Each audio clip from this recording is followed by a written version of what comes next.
एक टाइम था जब घोस्ट सिर्फ कभी कभी इंसिडेंट्स में अपीयर होते थे। कुछ घोस्ट्स अच्छे भी होते थे, लेकिन ज्यादातर इविल होते थे। वो लोगों को सिर्फ डराते थे, मारते नहीं थे। लेकिन लगभग 100 साल पहले सब कुछ बदल गया। घोस्ट्स की पावर अचानक से बहुत ज्यादा बढ़ गई, और अब वो सिर्फ डराने के लिए नहीं, लोगों को मारने लगे। सिर्फ सर्वाइवल के लिए नहीं, अपने अम्यूजमेंट के लिए। इन घोस्ट्स के कारण पूरी दुनिया की पॉपुलेशन मैसिवली कम हो गई। जो लोग बचे वो बस जैसे तैसे जिंदा रह रहे थे, इनएविटेबल डेथ का वेट करते हुए। तभी सब कुछ चेंज हो गया। अर्थ पर अपीयर हुआ द फर्स्ट घोस्टली मास्टर्स। ये घोस्टली मास्टर्स नॉर्मल लोग नहीं थे। इनके पास एक स्पेशल गिफ्ट होता था, घोस्ट्स को कंट्रोल करने की एबिलिटी। इन्हीं मास्टर्स की हेल्प से इंसानों ने घोस्ट के खिलाफ फाइट करना शुरू किया, चाहे वो वाइल्ड घोस्ट्स हों या फिर वो लोग जो घोस्ट को कंट्रोल कर रहे थे। हर घोस्ट मास्टर का एक घोस्ट होता था, और दोनों का कनेक्शन होता था एक स्पेशल घोस्टली ऑब्जेक्ट के थ्रू। ये ऑब्जेक्ट मास्टर खुद चूज करता था, किसी के लिए वेपन, किसी के लिए ज्वेलरी, और किसी के लिए बस एक सिंपल सा ट्रिंकेट। जो लोग अपने घोस्टली ऑब्जेक्ट से सक्सेसफुली कनेक्ट हो जाते, उन्हें मिलता था घोस्ट अकेडमी में एंटर होने का चांस, जहां उन्हें ट्रेन किया जाता था एक ट्रू घोस्ट मास्टर बनने के लिए। क्लासरूम के अंदर हर तरफ विस्पर्स सुनाई दे रहे थे। सब स्टूडेंट्स घोस्ट अवेकनिंग के बारे में बात कर रहे थे। सबको एक ही डर था, अगर अवेकनिंग फेल हो गई तो उनकी पूरी लाइफ सिर्फ रिप्रोडक्शन के लिए रह जाएगी। गवर्नमेंट के प्लान के हिसाब से हर इंसान को 30 साल की एज से कम 10 बच्चे पैदा करने होंगे। तभी क्लासरूम के गेट पर एक डार्क सिलुएट अपीयर होती है। वो शैडो वहीं खड़ी रहकर स्टूडेंट्स की बातें सुनती रहती है, फिर धीरे धीरे क्लास के अंदर एंटर करती है। इससे सिर्फ लिन ही नहीं, पूरी क्लास का अटेंशन अट्रैक्ट हो जाता है। लिन के दिमाग में पास्ट की मेमोरीज फ्लैश होने लगती हैं। उसके पेरेंट्स, जिन्हें उसने सबसे ज्यादा ट्रस्ट किया था, उसे एक यूजलेस चीज की तरह छोड़ देते हैं, सिर्फ इसलिए क्योंकि लिन का घोस्टली ऑब्जेक्ट सबसे वीक माना जाता था। ऐसा ऑब्जेक्ट जिसे कोई वैल्यू नहीं देता था, लोग सिर्फ मजाक उड़ाते थे, उसे गार्बेज कहकर बुलाते थे। लिन ये सब बर्दाश्त नहीं करता था। वो अक्सर अपने बुलीज से फाइट्स में घुस जाता था, सिर्फ इसलिए ताकि कोई उसे ट्रैश ना कहे। उस दिन लिन ने खुद से प्रॉमिस किया था, मैं स्ट्रांग बनूंगा। और इसी वजह से आज वो पूरी तरह फोकस था, आज के टेस्ट को पास करने पर। वही डार्क सिलुएट अब क्लासरूम के अंदर घूम रही थी और अनाउंस करती है कि वो एग्जामिनर है। ये टेस्ट डिसाइड करेगा कौन घोस्ट एकेडमी में एंटर करेगा और कौन नहीं। स्टूडेंट्स के दिमाग में एक ही सवाल था, ये आदमी घोस्ट है या ह्यूमन। तब एग्जामिनर एक कमांड देता है, अपने घोस्टली ऑब्जेक्ट्स प्रिपेयर करो। तुरंत सब स्टूडेंट्स अपने अपने ऑब्जेक्ट्स निकालते हैं। किसी के हाथ में वेपन, किसी के पास ज्वेलरी, और किसी के पास एक बिल्कुल सिंपल सा ऑब्जेक्ट जो फर्स्ट ग्लैंस में बिल्कुल यूजलेस लगता है। लिन अपने घोस्टली ऑब्जेक्ट को देखता है और उसे भी लगता है ये कुछ अलग ही है। एग्जामिनर एक्सप्लेन करता है, अब अपनी इंटरनल एनर्जी को इस ऑब्जेक्ट के अंदर डायरेक्ट करो। जैसे ही स्टूडेंट्स ट्राई करते हैं, एग्जामिनर की आंखें चमक उठती हैं और वो बोलता है, जेस्टेशन का टाइम खत्म हो चुका है, अब लिबरेशन का टाइम आ गया है। अगले ही सेकंड एक स्टूडेंट का घोस्टली ऑब्जेक्ट अचानक मूव करने लगता है, और उसी मोमेंट हर तरफ ब्लड स्प्रे हो जाता है। लिन के राइट साइड बैठी लड़की, जिसके हाथ में रिंग थी, महसूस करती है कि रिंग बहुत ज्यादा हीट होने लगती है। पैनिक फैलने से पहले एग्जामिनर सबको काम करता है और बोलता है कि घबराओ मत, घोस्ट अवेकनिंग मेरी घोस्टली ऑरा के कंट्रोल में हो रही है। लेकिन क्लास में कुछ ऐसे स्टूडेंट्स भी थे जिनके घोस्टली ऑब्जेक्ट्स बिल्कुल रिएक्ट ही नहीं करते, और यही से ट्रू सिलेक्शन शुरू होता है। ये सीन देखकर सब बच्चे बुरी तरह से डर जाते हैं, क्योंकि अब उन्हें समझ आ चुका था उनका फ्यूचर कैसा होने वाला है। तब टीचर बोलता है, जिन लोगों के घोस्ट अवेकन नहीं हुए हैं वो तुरंत क्लासरूम छोड़ दें। इस फेट को एक्सेप्ट करना बिल्कुल आसान नहीं था। तभी एक स्टूडेंट हिस्टीरिया में चिल्लाता है, मैं किसी ऐसे इंसान की बात नहीं सुनूंगा जो खुद ह्यूमन भी नहीं है। इस सब के बीच लिन कड़वाहट के साथ नोटिस करता है कि उसका घोस्टली ऑब्जेक्ट भी बिल्कुल रिएक्ट नहीं कर रहा। वो उस बटरफ्लाई को देखता है जिसके बीच में स्कल बना हुआ था, वही ऑब्जेक्ट जिसे निकालने के बाद उसके पेरेंट्स ने उसे सड़क पर छोड़ दिया था। उन्हें लगा था लिन ज्यादा दिन जीने वाला ही नहीं है। तभी लिन का पुराना दुश्मन उसके पास आता है और सार्केस्टिक टोन में बोलता है, लिन अभी भी वही स्कम निकला, स्ट्रीट प्रेस से और क्या ही एक्सपेक्ट कर सकते हैं। उसके बाद वो मोटा सा घोस्ट मास्टर ऐड करता है, आज के बाद लिन जैसे यूजलेस लोगों को घोस्ट मास्टर्स पर हाथ उठाने का कोई राइट नहीं है। और ये बोलते हुए वो लिन को डोर की तरफ पॉइंट करता है और कहता है, जल्दी निकल यहाँ से। लेकिन उसके वर्ड्स पर एक और स्टूडेंट रिएक्ट करता है जिसका घोस्टली ऑब्जेक्ट भी अवेकन नहीं हुआ था। वो डिसाइड करता है आज स्ट्रेंथ का लेसन सिखाऊंगा। पर जैसे ही वो सीट से उठने वाला होता है उसका पूरा बॉडी अचानक से जम सा जाता है। उसके मसल्स अनकंट्रोलेबली ट्विच करते हैं, चेहरा अजीब तरह से डिस्टॉर्ट हो जाता है और अगले ही मोमेंट वो पूरी क्लास के सामने बेहोश होकर गिर जाता है। लिन जो पहली बार देख रहा था घोस्ट मास्टर्स का रियल पावर, एक साथ सरप्राइज्ड और टेरिफाइड हो जाता है। टीचर जिसके एक्शन से वो लड़का अनकॉन्शियस हुआ था कोल्ड और मेनेसिंग वॉइस में रिपीट करता है, जिन लोगों का अवेकनिंग फेल हुआ है उन्हें तुरंत यहाँ से निकलना होगा, तुम्हारा यहाँ रहने का कोई हक नहीं। बाकी लोगों की तरह लिन के पास भी कोई ऑप्शन नहीं होता। वो चुपचाप क्लासरूम छोड़ देता है और उसके पुराने एनिमी के चेहरे पर क्लियर सेटिस्फैक्शन दिखती है। क्लासरूम के बाहर निकलते हुए लिन सुनता है टीचर बोल रहा है, अवेकन स्पिरिट को सबड्यू करने के लिए फ्यूचर घोस्ट मास्टर्स को अपने ब्लड की एक बूंद यूज करनी होगी। ये सुनकर लिन का दिल और ज्यादा टूट जाता है। वो अपने घोंसली ऑब्जेक्ट को देखता है और सोचता है, क्या मैं सच में एक ऑर्डिनरी इंसान हूँ? मीनवाइल क्लास के अंदर बचे हुए स्टूडेंट्स टीचर के इंस्ट्रक्शंस फॉलो करते हैं और ब्लड ड्रिप करके अपने स्पिरिट्स को कंट्रोल करना शुरू करते हैं। तभी अचानक एक लाउड नॉइज आती है साइड से। सब उस तरफ देखते हैं और देखते हैं वही मोटा लड़का जो हेल्प के लिए भीख मांग रहा होता है, जबकि उसके घोस्टली ऑब्जेक्ट के साथ कुछ बहुत ही गलत होने लगता है। अगले ही सेकंड उसकी आवाज बिल्कुल बंद हो जाती है और उसका बॉडी क्लियरली चेंज होने लगता है, जैसे किसी इविल गोस्ट ने उसे पजेस कर लिया हो। पजेस्ड स्टेट में वो पहले स्टूडेंट पर अटैक करता है जो उसके सामने आता है। हाथ में पकड़े नाइफ के साथ वो स्टूडेंट पर वार करता है और सीरियस इंजरी हो जाती है। इसके बाद सारे स्टूडेंट्स क्लासरूम से भाग निकलते हैं और पजेस्ड लड़का उनके पीछे ही भागता है। लिन जो बाहर कॉरिडोर में था विंडो के थ्रू पूरा सीन देखता है। उसके दिमाग में एक ही सवाल घूम रहा होता है, टीचर ने इंटरफियर क्यों नहीं किया?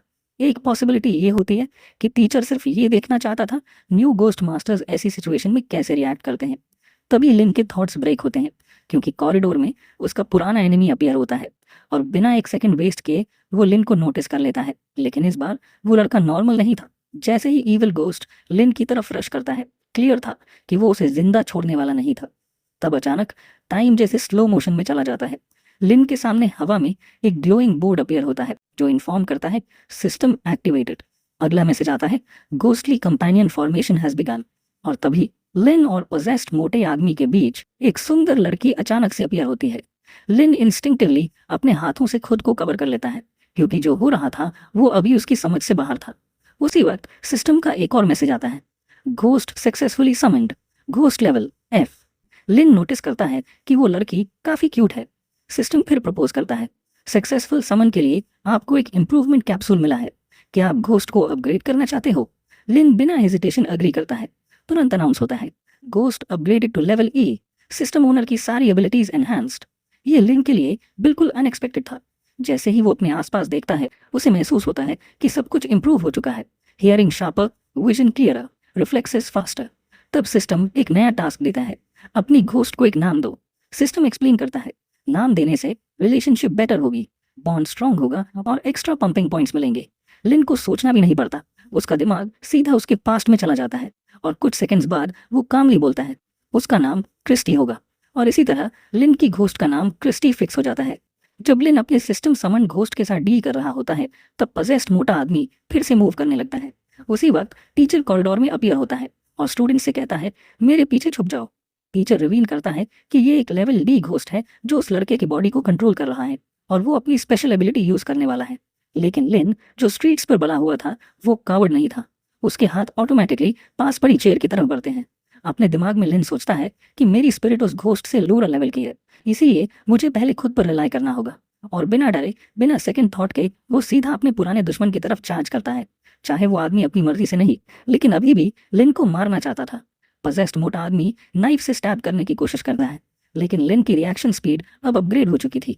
वो इजीली अटैक लाइन से हट जाता है और पूरी ताकत से चेयर से काउंटर हिट करता है। पर फैट मैन के अंदर का घोस्ट इतनी आसानी से हारने वाला नहीं था। वो मूवमेंट कंटिन्यू करता है, वेपन को इंटरसेप्ट करता है। लिन देखता है कि आर्म्ड हैंड फिर से मूव कर रहा है, लेकिन इस बार रिएक्शन के लिए टाइम काफी कम था। और तब क्रिस्टी इंटरवीन करती है। वो अपने ब्लॉन्ड हाथों से नाइफ की मूवमेंट को रोक देती है। लिन मोमेंटरीली घबरा जाता है जब वो देखता है कि क्रिस्टी के नाजुक हाथ ब्लड से स्टेन हो गए हैं। वो अपनी घोस्ट के लिए बहुत वरिड होता है, लेकिन अगले ही पल क्रिस्टी ट्रांसफॉर्म हो जाती है। उसके कपड़े ब्राइट रेड हो जाते हैं और उसकी आंखें आग की तरह जलने लगती हैं। सिर्फ एक हल्की सी फिंगर मूवमेंट के साथ वो दुश्मन के ब्लेड को क्रश कर देती है। और क्योंकि वो ब्लेड सिर्फ वेपन नहीं बल्कि एक घोस्टली ऑब्जेक्ट था जिसमें स्पिरिट रहती थी, उसे हैवी डैमेज मिलता है। लिन और पास खड़ा टीचर दोनों इंटरेस्ट के साथ ये सब अपनी आंखों के सामने होता हुआ देखते हैं और यहीं से गेम कंप्लीटली चेंज हो जाता है। क्रिस्टी ने अपने अपोनेंट को संभालने का एक भी मौका नहीं दिया। जैसे ही इनिशियल डैमेज लगा उसी सेकंड उसने एक और पावरफुल ड्रॉ मारा जिससे वो मोटा आदमी हवा में उछल गया। अपोनेंट के बॉडी मूवमेंट्स को क्लोजली ऑब्जर्व करते हुए क्रिस्टी ने अपने दूसरे हाथ में घोस्टली एनर्जी कॉन्सेंट्रेट करनी शुरू की। और फिर थर्ड अटैक। इस बार फोर्स इतनी ज्यादा थी कि पजेस्ड आदमी का बॉडी कई मीटर्स पीछे जाकर जा गिरा। ये एक कंप्लीट विक्ट्री थी। ना सिर्फ मोटा आदमी बल्कि उसके अंदर का घोस्ट भी हमेशा के लिए डिफीट हो चुका था। जैसे ही लिन ने अपने अपोनेंट के बेजान शरीर को देखा, सिस्टम एक्टिवेट हो गया। Congratulations, you have defeated a level D ghost. इस विक्ट्री के बदले लिन को मिले मल्टीपल रिवॉर्ड्स, जिसमें एक एनहांसमेंट कैप्सूल भी इंक्लूडेड थी। सिस्टम मैसेजेस पढ़ते वक्त लिन को एक बात अजीब लगी। उसका प्रोग्रेस बिल्कुल वैसे नहीं चल रहा था जैसे अकेडमी में सिखाया गया था। तभी अचानक सिस्टम ने एक और अलर्ट दिया। Christie's ghostly energy has been depleted, she is being forced back into her ghostly object. अगले ही पल क्रिस्टी डिसअपियर होकर लिन के बटरफ्लाई शेप्ड घोस्टली ऑब्जेक्ट के अंदर चली गई। लिन को तुरंत समझ आ गया, ट्रांसफॉर्मेशन एबिलिटी क्रिस्टी की एनर्जी बहुत ज्यादा कंज्यूम करती है। ये सब देखकर वहां खड़े सारे स्टूडेंट्स शॉक और ऑ में थे। उन्होंने अपनी आंखों से देखा था कि लिन ने सिंगल हैंडेडली एक लेवल डी घोस्ट को डिफीट कर दिया। टीचर भी इस इंसिडेंट को इग्नोर नहीं कर पाया। वो बोला, मैंने इस लड़के को क्लियरली अंडर एस्टिमेट किया था। बाकी सबके कंपैरिजन में ये सच में एक रियल हीरो है। इतना कहकर टीचर ने उंगली स्नैप की और तुरंत आग के शोले उसकी उंगलियों से निकल आए। टेस्ट कंप्लीट हो चुका है, तुम सब अब officially ghost masters training group का हिस्सा हो। उसका बॉडी पहले ही आधा जला हुआ था और उसने ऑर्डर दिया, परसों शहर के आउटर एरिया में रिपोर्ट करना। कुछ ही सेकंड्स बाद टीचर का पूरा शरीर आग में जलकर हवा में वैनिश हो गया और स्टूडेंट्स बस शॉक्ड होकर देखते रह गए। डिसअपियर होने से पहले टीचर के दिमाग में एक आखिरी थॉट आया। लिन ने जो घोस्ट समन की थी उसका बेस लेवल सिर्फ ई था, लेकिन उसकी एबिलिटीज क्लियरली ई लेवल से काफी ज्यादा पावरफुल थी। टीचर की नजरें अब भी लिन पर टिकी हुई थी, सोचते हुए ये लड़का आखिर है कौन। लेकिन लिन को इस बात का बिल्कुल अंदाजा नहीं था। वो शांति से अपने घोस्टली ऑब्जेक्ट को मेंटली एग्जामिन कर रहा था। उसने सोचा, क्रिस्टी के साथ मेरी अच्छी बॉन्डिंग होगी और दोनों मिलकर सबसे पावरफुल घोस्ट मास्टर्स बनेंगे जो सबसे ऊपर राइज करेगा। लिन का रूम शहर के सबसे पुराने और गरीब एरिया में था। वो बेड पर लेट गया और अपने घोस्टली ऑब्जेक्ट को एक सेकंड के लिए भी हाथ से नहीं छोड़ा। ये चीज उसे सिर्फ खुशी नहीं बल्कि क्लास लेवल पर एक इंस्टेंट स्टार भी बना चुकी थी। थोड़ा सोचने के बाद लिन ने अपनी घोस्ट को समन किया। जैसे ही क्रिस्टी अपीयर हुई, रूम का टेम्परेचर नोटिसेबली ड्रॉप हो गया। लिन के मुंह से स्टीम निकलने लगी। उसने अपनी कंपेनियन की तारीफ की, आज तुमने बहुत अच्छा काम किया। लेकिन क्रिस्टी ने कोई रिस्पॉन्स नहीं दिया। वो बस एक ही जगह देखते हुए बिल्कुल स्टिल खड़ी रही। लिन सोचने लगा, क्या गोस्ट्स बिल्कुल कॉन्शियसनेस लेस होते हैं या फिर उन्हें डेवलप करना पड़ता है ताकि वो अवेयर बन सके। तभी सिस्टम ने नोटिफाई किया, you have been talking to your ghost for 5 minutes, experience points gained, relationship with ghost has improved. Christie को ध्यान से देखते हुए लिन इस कंक्लूजन पर पहुंचा, अभी इम्प्रूवमेंट कैप्सूल यूज करना थोड़ा जल्दी होगा। अपनी प्रोग्रेस को ज्यादा फास्ट दिखाकर अननेसेसरी सस्पिशन क्रिएट ना हो, इसलिए लिन ने डिसाइड किया कि पहले सिस्टम के थ्रू गोस्ट्स के बारे में और सीखा जाए। जैसे ही उसने अपना हाथ क्रिस्टी के सर पर रखा, सिस्टम तुरंत एक्टिवेट हो गया। एक्सपीरियंस पॉइंट्स और रिलेशनशिप दोनों में इंक्रीज अनाउंस हो गया, सिर्फ इस बात के लिए कि उसने अपनी गोस्ट के सर पर प्यार से हाथ फेरा था। थोड़ी देर बाद लिन बोर्ड के सामने खड़ा होकर क्रिस्टी को अल्फाबेट के लेटर सिखाने लगा और हर लेटर के साथ सिस्टम फिर से एक्सपीरियंस पॉइंट्स और रिलेशनशिप पॉइंट्स ऐड करता रहा। दोनों ने जब साथ में मूवी देखी तो सिस्टम ने इस एक्टिविटी को भी इग्नोर नहीं किया और एक और इम्प्रूवमेंट अनाउंस कर दी। यहाँ तक कि जब लिन ने अपना फेस वॉश किया और दांत ब्रश किए और क्रिस्टी उसके पास ही मौजूद थी, सिस्टम ने फिर से प्रोग्रेस ऐड कर दिया। इस तरह पूरा दिन लिन ने क्रिस्टी के साथ अलग अलग एक्टिविटीज करते हुए बिताया और एंड तक उसने 50 एक्सपीरियंस पॉइंट्स और 30 रिलेशनशिप पॉइंट्स एक्यूमुलेट कर लिए। लेकिन जब रात को सोने की बारी आई, लिन ने नोटिस किया कि अपनी ही गोस्ट पीछे होने के बावजूद नींद आना इतना आसान नहीं था। अगली सुबह टीचर के इंस्ट्रक्शंस के मुताबिक लिन शहर के आउटर पार्ट की तरफ निकल पड़ा। रास्ते भर वो बस यही सुनता रहा कि बाकी स्टूडेंट्स उसकी डिस्कशन कर रहे थे, कैसे उसने एक क्लास डी गोस्ट को डिफीट कर दिया था। जल्द ही उसे वो ट्रांसपोर्ट दिख गया जिसका यूज उसे करना था। एक एस्कॉर्ट नए स्टूडेंट्स को इनवाइट कर रहा था। लिन जाकर एक सीट पर बैठा ही था कि अचानक एक स्टूडेंट की डरी हुई चीख सुनाई दी। एक बड़ा गोस्ट कार के अंदर अपीयर हो चुका था। लेकिन लिन ने अपने गोस्टी ऑब्जेक्ट को देखा और इस कंक्लूजन पर पहुंचा, अगर उसकी गोस्ट रिएक्ट नहीं कर रही तो आसपास कोई रियल डेंजर नहीं है। बाकी सब लोग इस बात से हैरान थे कि इतना बड़ा गोश्त पास होने के बावजूद लिन बिल्कुल काम कैसे रह सकता है। तभी पैसेंजर कैबिन के अंदर एक अकम्पनिंग गोश्ट मास्टर आई। उसने सब स्टूडेंट्स को कहा कि अपना डर साइड रखें। लिप पर स्कार वाली लड़की ने एक्सप्लेन किया कि इन गोश्ट से कोई खतरा नहीं है और नए स्टूडेंट्स को उनके साथ इंटरेक्ट करना सीखना होगा, क्योंकि सिटी के आउटर एरिया में गोश्ट काफ़ी कॉमन है। इसके बाद ट्रांसपोर्ट चल पड़ा, फ्यूचर गोश्ट मास्टर्स को उनके नए जीवन की तरफ ले जाते हुए। सिटी के बाहर जाने वाले गेट के पास व्हीकल को चेक पॉइंट पर रोका गया। ऑफिसर्स ने परमिट चेक किया। ड्राइवर ने बताया कि इस गाड़ी में नए स्टूडेंट्स ट्रैवल कर रहे हैं जो अपनी ट्रेनिंग शुरू करने जा रहे हैं। डॉक्यूमेंट्स वेरीफाई होने के बाद गेट खोल दिया गया और ट्रांसपोर्ट आगे बढ़ गया। उसके बाद गाड़ी एक बहुत बड़े टनल में घुस गई। इस टनल को देखकर ही अंदाजा लगाया जा सकता था कि शहर को घेरने वाली वॉल कितनी मोटी है। पहली बार शहर के बाहर जा रहे स्टूडेंट्स इस टनल से गुजरते हुए अलग अलग सेंसेशंस फील कर रहे थे। जैसे ही गाड़ी टनल से बाहर निकली, सब पैसेंजर्स ने अपनी आंखों से देखा वो मशहूर 1 मीटर थिक गोल्डन लेयर जो अनवांटेड गोस्ट्स को सिटी में घुसने से रोकती है। कैबिन में मौजूद गोस्ट सबको अनईजी कर रहा था, लेकिन आखिरकार गाड़ी अपनी डेस्टिनेशन पर पहुंच गई। लिन बाकी स्टूडेंट्स के साथ कैबिन से बाहर निकला और क्यूरियोसिटी के साथ सराउंडिंग्स को देखने लगा। नए स्टूडेंट्स अपने एस्कॉर्ट के पीछे लाइन में चल रहे थे। इस एरिया में गोस्ट्स और ऑर्डिनरी लोग शांति से एक साथ रहते थे। ज्यादातर लोग मिडिल एज्ड मैन थे। लिन ने अपने डाउट्स का जवाब खुद ही दिया। ये वो ऑर्डिनरी लोग होते हैं जिनकी रिप्रोडक्टिव एबिलिटीज अब आउटस्टैंडिंग नहीं रहती, इसलिए वो यहाँ काम करने आते हैं और इसी वजह से यहाँ उनकी कॉन्सेंट्रेशन ज्यादा है। तब सबका ध्यान अचानक लिन की तरफ चला गया और उसके फेलो ट्रेनीज को तुरंत याद आ गया कैसे उसने उनके सामने एक पावरफुल गोस्ट को हरा दिया था। एक लेवल डी गोस्ट के साथ दोस्ती बनाने की कोशिश चल ही रही थी कि अचानक स्टूडेंट्स की आंखों के सामने कागजों की शीट्स अपीयर होने लगी। वो शीट्स हवा में घूमती गईं और धीरे धीरे एक छोटा सा टॉर्नेडो बना लिया और अगले ही पल उनके रीसेंट एग्जामिनर वहां अपीयर हो चुका था। वो स्टूडेंट्स को ग्रीट करते हुए बोला कि उसे इस नए मिलन से काफी खुशी हो रही है। इसके बाद वो एक टेबल के पास गया और अनाउंस किया, अब तुम सबको अपना अपना हाउसिंग चूज करना होगा। प्रॉब्लम यह थी कि हर एक घर पहले से ही गोस्ट से इनहेबिटेड था और जितनी ज्यादा कंफर्टेबल लिविंग कंडीशंस होती उतना ही पावरफुल गोस्ट वहां मौजूद होता, जिसे या तो स्टूडेंट को या फिर स्टूडेंट्स के यूनाइटेड ग्रुप को डिफीट करना पड़ता। तभी लिन के सिस्टम में नया टास्क अपीयर हो गया। उसे अपना हाउसिंग इंडिपेंडेंटली ऑब्टेन करना था। लिन अपने थॉट्स में ही था कि तभी एक फेलो स्टूडेंट की फीमेल वॉइस सुनाई दी। लड़की उसके पास आई, उसे ग्रीट किया और सिचुएशन समझते ही प्रपोज किया कि वो सब एक टीम बनाकर सेफ तरीके से हाउसिंग ले सकते हैं। लेकिन लिन ने बिना हेजिटेशन सीधा मना कर दिया। उसने क्लियरली कहा कि उसका प्लान है पूरा लिविंग स्पेस सिर्फ अपने एक्सक्लूसिव कंट्रोल में लेना। जैसे ही लिन वहां से चला गया, लड़की के पास और कोई ऑप्शन नहीं बचा सिवाय रोड के बीच खड़े रहने के। उसका चेहरा लाल हो गया क्योंकि आज तक किसी ने उसे कभी मना नहीं किया था। इसी बीच उस लड़की के पास खड़ा एक लड़का लिन के पीछे चीख कर बोला, तुमने गलत डायरेक्शन चूज की है, उस साइड प्राइवेट मैंशंस हैं। लेकिन लिन को पूरी तरह पता था कि वो क्या कर रहा है। कुछ ही देर में वो प्राइवेट हाउसेस के एरिया में पहुंच गया। खाली सड़कों के बीच घर के घर क्रॉस करते हुए लिन ने नोटिस किया कि इस जगह का ऑरा थोड़ा अलग था जो उसने इमेजिन किया था। तभी उसकी नजर पड़ी एक आदमी पर जो बेंच पर आराम से लेटा हुआ था। उसने लिन को देखते ही एडवाइस दी, यहाँ से चले जाओ, कहीं और रहने की जगह ढूंढो। उसने एक्सप्लेन किया कि चाहे ये हाउस स्टूडेंट्स के लिए ही क्यों ना बने हो, लेकिन कई सालों से कोई भी यहाँ रह नहीं पाया। ये बात लिन को काफी सरप्राइजिंग लगी। उसने तुरंत पूछा, क्या किसी ने ट्राई भी नहीं किया? बूढ़े आदमी ने बताया, एप्लीकेंट्स आए थे लेकिन ज्यादातर मर गए और जो बच गए उन्होंने अपने घोस्ट खो दिए।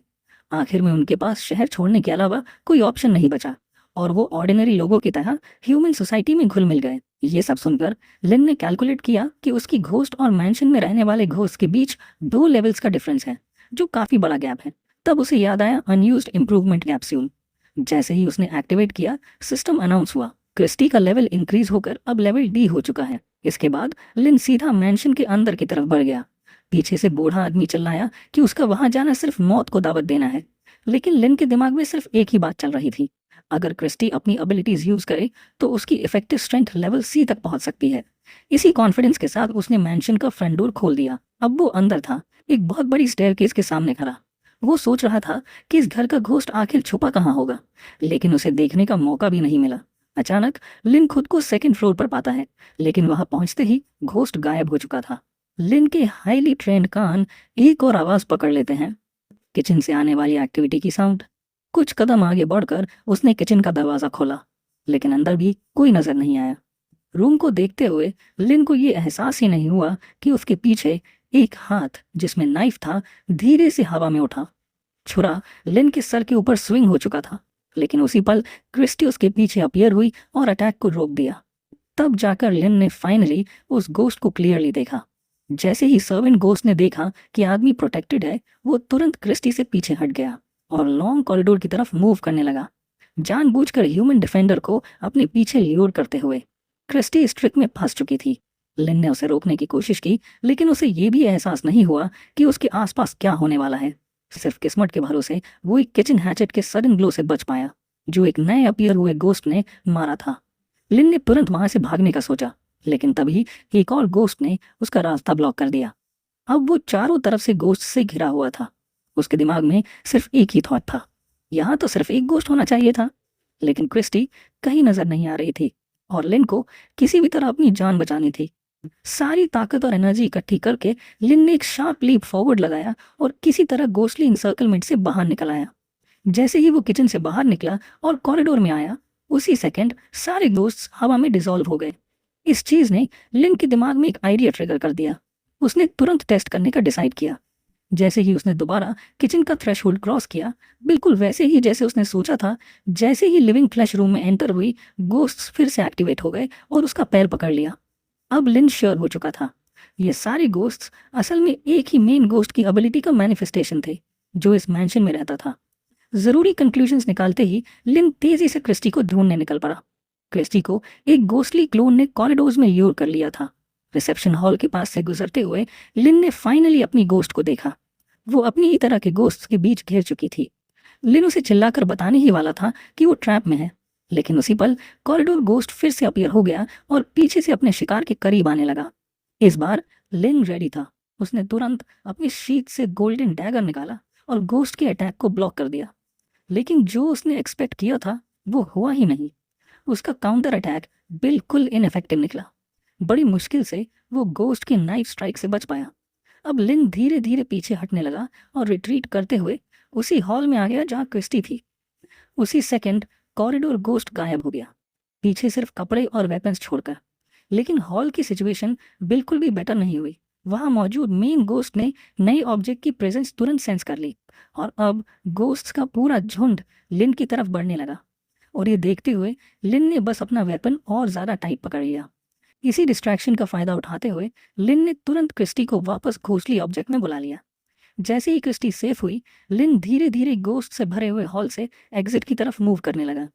सही मोमेंट देखकर उसने अचानक स्प्रिंट किया और रेलिंग के ऊपर से जंप कर गया, बेल हॉप गोस्ट के दोबारा एक्टिव होने से पहले। लेकिन उसकी एक्सपेक्टेशन के बिल्कुल उल्टा, वो नीचे फ्लोर पर लैंड नहीं हुआ। उसके वेट से पुराने वुडन बोर्ड्स टूट गए और वो और नीचे गिरता चला गया। जब वो फाइनली नीचे पहुंचकर संभला, तो सबसे पहली चीज जो उसकी नजर में आई क्रिस्टी की पीठ थी। वो एक बार फिर घोंसली ऑब्जेक्ट से बाहर आ चुकी थी। जैसे ही लिन ने समझा, क्रिस्टी सिर्फ एक वजह से वहां थी, अपने मास्टर को एक नए खतरे से प्रोटेक्ट करने के लिए। खुद को संभालते हुए और अपनी प्रोटेक्टर के पीछे से देखते हुए लिन ने फाइनली उस असली गोस्ट को पूरी तरह देख लिया, जो इस मैंशन में रहता था। उसके दिमाग में एक ही थॉट फ्लैश हुआ। उसके दिमाग में अब क्लियर हो चुका था कि ये गोस्ट रियल हैं, कोई इल्यूजन या क्लोन्स नहीं जो पूरे मैंशन में दिख रहे थे। और अगले ही मोमेंट गोस्ट ने अनइनवाइटेड गेस्ट पर अटैक कर दिया। क्रिस्टी के पास सिर्फ इतना टाइम था कि वो उसके टेंटिकल्स को रोक सके, लेकिन उसका अपोनेंट बहुत ज्यादा लिम्स वाला था। आखिरकार उनमें से एक टेंटिकल अपने टारगेट तक पहुंच ही गया। ख्याल रखना, क्रिस्टी चिल्लाई। ये सुनते ही लिन भी बैटल के लिए रेडी हो गया। एक तेज और शार्प मूवमेंट के साथ अपने गोल्डन डैगर से उसने गोस्ट का एक लिम्ब काट दिया। अब लिन ने अपना पूरा बॉडी क्रिस्टी के आगे शील्ड की तरह रख दिया। वो क्रिस्टी जो अभी तक हायर रैंक गोस्ट के डैमेज से रिकवर भी नहीं हुई थी। लेकिन यहाँ एक प्रॉब्लम थी, सिर्फ ह्यूमन स्ट्रेंथ इस गोस्ट को हराने के लिए काफी नहीं थी। लिन कुछ कर पाता उससे पहले ही एक टेंटिकल ने उसे पकड़ लिया और सीधा सर्टेन डेथ की तरफ खींचने लगा। क्रिस्टी ने अपने मास्टर को बचाने की कोशिश की, लेकिन उसकी मूवमेंट्स भी बाकी टेंटिकल्स ने रिस्ट्रिक्ट कर दी। अब लिन खुद को गोस्ट के बिल्कुल करीब पाता है। अपने पास जो एक ही वेपन था उससे अटैक करने की तैयारी करता है। तभी उसे महसूस होता है उसकी ऑरा धीरे धीरे कमजोर हो रही है, जैसे कोई उसकी लाइफ एसेंस अब्सॉर्ब कर रहा हो। इसी बीच मैंशन के बाहर एक ओल्ड मैन जो टीचर्स के आने का वेट कर रहा था, उन्हें बताता है एक स्टूडेंट मैंशन के अंदर घुस चुका है और वो रैंक्स ही गोस्ट के सामने जिंदा नहीं बचेगा। एक सेकंड भी वेस्ट किए बिना पेपरमैन टीचर सीधा मैंशन के अंदर रश करता है, कम से कम उस एरोगेंट स्टूडेंट को बचाने की कोशिश के लिए। मैंशन के अंदर गोस्ट लगभग अपने विक्टिम को पूरी तरह अब्सॉर्ब कर चुका था। क्रिस्टी कुछ पल तक बस देखती रही जब तक उसके मास्टर का बॉडी ऑलमोस्ट गायब नहीं हो गया, लेकिन तब उसकी आंखों में एक ब्राइट फ्लेम चमकी। क्रिस्टी ने फिर से ट्रांसफॉर्म किया और अपनी स्पेशल एबिलिटीज एक्टिवेट कर दी। टेंटिकल्स को चीरते हुए वो उस जगह पहुंची जहां सिर्फ लिन का हाथ दिख रहा था। जब उसने उस हाथ को पकड़ा तो लिन को बाहर नहीं खींचा, बल्कि खुद को उसके अंदर खींच लिया, और इस तरह दोनों की बॉडीज गोस्ट के अंदर ही कनेक्ट हो गए। वही गोस्ट जिससे लड़ना उनके लिए अब तक नामुमकिन लग रहा था। ऊपर ब्रोकन फ्लोर के पास खड़ा टीचर नीचे से आ रही ब्राइट रेड ग्लो देख लेता है। उसे तुरंत समझ आ जाता है ये बहुत ही बुरा साइन है। जैसे ही वो नीचे जाता है उसके सामने एक मैसिव एक्सप्लोजन होता है। एक्सप्लोजन इतना पावरफुल था कि बाहर खड़ा ओल्ड मैन भी उसकी आवाज और जमीन की वाइब्रेशन महसूस करता है। टीचर अपना हाथ, जिससे वो फ्रैगमेंट्स और डस्ट से खुद को शील्ड कर रहा था, धीरे से नीचे करता है। जब धूल बैठती है तो वो जो देखता है उसे शॉक लगता है। उसके सामने लिन खड़ा था और उसे गले लगाए हुई थी एक बहुत खूबसूरत यंग गर्ल, क्रिस्टी। लेकिन धीरे धीरे क्रिस्टी थिन एयर में डिसॉल्व होने लगती है, अपने घोस्टली ऑब्जेक्ट में वापस जाकर एनर्जी रिस्टोर करने के लिए। तभी सिस्टम अनाउंस करता है, you have defeated a level C ghost, you have received 1000 experience points. बिना कुछ बोले, बिना अपनी प्रेजेंस रिवील किए, टीचर क्वाइटली वहीं से गायब हो जाता है, बिल्कुल वैसे ही जैसे टेस्ट के बाद हुआ था। उसकी डिसअपियरेंस की फ्लेम धीरे धीरे मूव होते हुए एक सर्टेन लड़की की उंगली तक पहुंचती है, जो चेयर पर आराम से बैठी हुई थी। ये थी Veronica, association of ghostly masters के लीडर। उसने क्लियरली कुछ इनक्रेडिबल इवेंट्स विटनेस किए थे। जब एक आदमी उससे पूछता है तो वेरोनिका कामली एक्सप्लेन करती है, उस न्यू कमर की घोस्ट के पास यूनिक एबिलिटीज हैं, 2 मोड्स में, और सेकंड मोड उसकी स्ट्रेंथ और एबिलिटीज को काफी ज्यादा एम्पलीफाई कर देता है। सर्विंग के सुन के कहता है कि उस लड़के के लिए ऐसी घोस्ट मिलना बहुत बड़ी लक है, लेकिन वेरोनिका अभी भी पूरी तरह श्योर नहीं थी कि ये सिर्फ लक था या कुछ और भी। वेरोनिका ने कुछ सिप ली और फिर अग्री करते हुए बोली, इस केस में हो सकता है हम किसी गिफ्टेड पर्सन से डील कर रहे हैं। ये सुन के सामने खड़ा आदमी काफी शॉक्ड हो जाता है, क्योंकि गिफ्टेड लोगों को नॉर्मली तुरंत सिटी से ले जाया जाता था। इस शहर को इतना हक ही नहीं था कि वो इतने वैल्यूएबल पर्सनल को ट्रेन कर सके। आखिरकार गिफ्टेड लोगों के पास एक खास एबिलिटी होती है, वो अनलिमिटेड नंबर ऑफ घोस्ट को कंट्रोल कर सकते हैं। घोस्टली एरा की शुरुआत में ऐसे लोग ज्यादा टाइम तक जिंदा नहीं रहते थे, क्योंकि अक्सर वो अपनी ही घोस्ट के द्वारा अब्सॉर्ब हो जाते थे और पूरे तरीके से ट्रू इविल बन जाते थे। लेकिन कई सालों के बाद गिफ्टेड लोगों ने सीख लिया कि इतनी ज्यादा एनर्जी लोड को कैसे हैंडल करना है और घोस्ट को कैसे सबड्यू करना है। इसी बीच लिन उस मैंशन से बाहर निकलता है जहां उसने अभी अभी एक रैंक सी घोस्ट को डिफीट किया था। बाहर वही ओल्ड मैन मुस्कुराते हुए उसका वेट कर रहा होता है। वो लिन को विक्ट्री के लिए कंग्रेचुलेट करता है और उसके हाथ में हाउस की थमा देता है। फिर वो बताता है कि अब लिन को रजिस्ट्रेशन करवानी होगी। रजिस्ट्रेशन एरिया पर ऑलरेडी काफी लोग जमा हो चुके थे। सब अपनी अपनी स्टोरीज शेयर कर रहे थे, कैसे उन्होंने घर जीता और कैसे कुछ लोग इतने अनलकी थे कि उनकी घोस्ट ही उनसे छिन गई। फिर लिन की बारी आती है। सबसे पहले उसका नाम पूछा जाता है और फिर उससे कहा जाता है कि एक्सट्रैक्टेड हाउस की की दिखाए। रजिस्ट्रार तब काफी ज्यादा सरप्राइज हो जाता है जब लिन टेबल पर एक प्राइवेट मैंशन की रख देता है। लिन के पीछे खड़ा स्टूडेंट भी ये देखकर शॉक हो जाता है। उसे यकीन ही नहीं होता कि उनके बीच कोई ऐसा भी है जो इतनी आसानी से सी रैंक घोस्ट को हरा सकता है। रिसेप्शनिस्ट फिर लिन और उसका पर्सनल कम्युनिकेटर देता है, जो कम्युनिकेशन, न्यूज़ पढ़ने और मिशंस रिसीव करने के काम आता है। साथ ही अनाउंस किया जाता है कि लिन के अकाउंट में अब 10,000 पॉइंट्स है और जो मैंशन है उसका रेंट 3 महीने के लिए ऑलरेडी पेड है। लेकिन फ्यूचर में लिन को खुद ही पैसा कमाना सीखना होगा। कम्युनिकेटर को अपनी इनर पॉकेट में रखकर लिन रिसेप्शनिस्ट को थैंक्स बोलता है। उधर पास खड़ी कुछ लड़कियां ऑलरेडी सपने देख रही होती हैं कि अगर उनका रिलेशन लिन से हो जाए तो वो भी एक मैंशन में रह सकती हैं।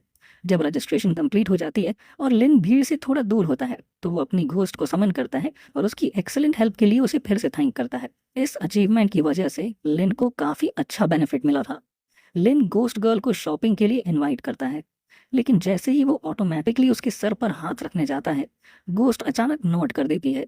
ये देखकर लिन थोड़ा सरप्राइज हो जाता है और सोचता है, क्या गोस्ट के पास भी कॉन्शियसनेस होती है? पब्लिक ट्रांसपोर्ट यूज करके लिन अपनी लॉयल गोस्ट के साथ उस स्ट्रीट पर पहुंचता है जहां उसे शॉपिंग करनी थी। सुपरमार्केट के शेल्फ्स के बीच चलते हुए लिन डिसाइड करता है कि सिर्फ मोस्ट नेसेसरी चीजें ही लेगा और पैसा बचाने की कोशिश करेगा, चाहे अमाउंट काफी बड़ा ही क्यों ना हो। लेकिन वो तब शॉक हो जाता है जब उसे पता चलता है कि सिर्फ बेडिंग और स्लीपिंग एक्सेसरीज के लिए उसे 800 यूनिट्स देने पड़ेंगे।